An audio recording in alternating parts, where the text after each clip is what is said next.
1 year after the former Prime Minister of Pakistan, Imran Khan, was ousted through a controversial vote of no confidence, brought in by a coalition of 13 political parties backed by the then army chief, we look back at how the state has been using its entire force to eliminate Imran Khan and his party and suppress the voice of his supporters committing blatant human rights violations.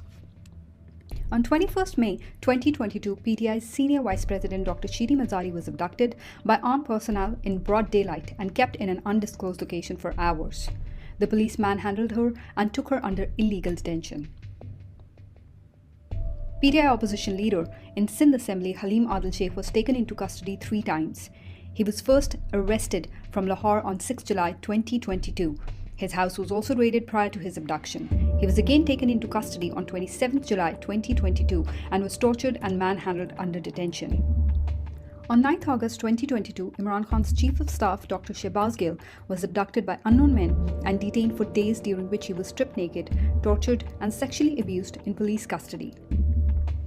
On August 11, 2022, Shehbaz Gill's driver's wife was arrested, along with her minor child,